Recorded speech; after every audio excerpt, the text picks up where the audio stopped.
Hi, this is Captain Alon Pereg, and today I would like to talk about why news on a plane crash, like the recent one in Washington, D.C., triggers intense fear in some people, especially those already anxious about flying. More importantly, I would like to discuss why we shouldn't submit to such fear and how learning the facts can help us process these events rationally. So let's start with understanding why plane crash news feels personal and immediate threat. When we hear about a plane crash, even if it happened thousands of miles away, it can feel immediate and personal. That's because our brains, particularly the anxious survival focus part called amygdala, processes danger as if it's happening right here and right now. This part of our brain evolved millions of years ago in a time when immediate threats like predator in the bushes meant life or death. Back then, there was no 24 hours news cycle, no viral social media posts, and no ability to witness global disasters in real time. Our ancestors responded to danger they could see, smell, and hear directly in their environment. Fast forward to today, and that same survival mechanism is still at work.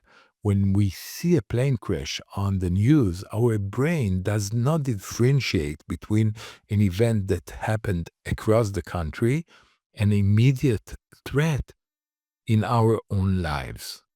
It triggers the fight or flight response, releasing stress hormones that make us feel as though we're in danger, when in reality, nothing has changed for us personally.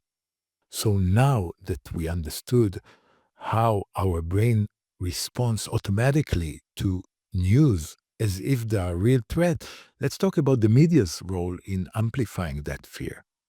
Media outlets know that fear grabs attention. That's why disasters, tragedies, and accidents make headlines. The more shocking the event, the more engagement it gets.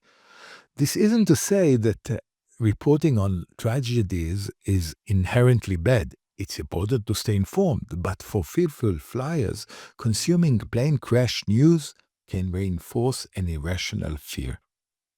If you already struggle with the fear of flying, constant exposure to those news stories feeds into confirmation bias, the tendency to focus on information that supports what we already believe. If you are scared of flying, every crash story seems like proof that flying is dangerous, even though statistics overwhelmingly show that air travel is the safest mode of transportation.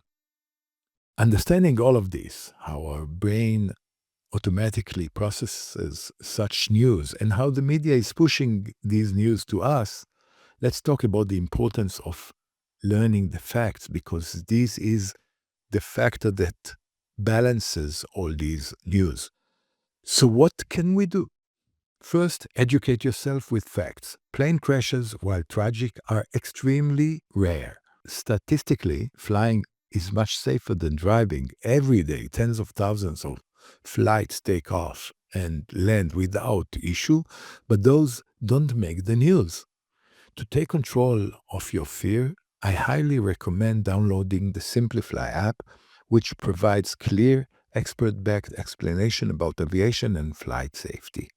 The more you learn about how planes operate, the more you will see that flying is not something to hear, but to understand. Second, be mindful of how much crash related content you consume. If you struggle with flight anxiety, watching endless coverage of a single incident can make your brain believe that crashes are frequent and likely to happen to you when they're not.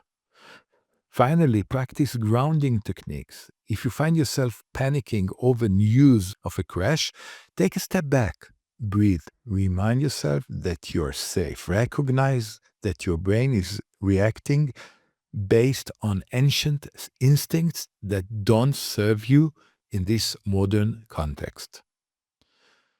So, to close this short discussion, I would like to emphasize that it's natural to feel uneasy when tragic news reaches us. But it's crucial to recognize when our fear is being hijacked by outdated survival mechanisms.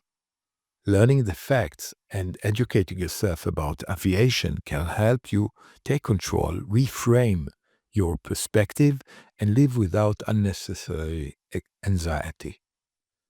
That's it for today's episode. I try to do it very focused and very short because many people are calling and contacting us about how they react to the latest news about the accident. And again, I would like to remind you to download Simplify and take the first step towards confident flying. Until next time, this is Captain Alon Pereg.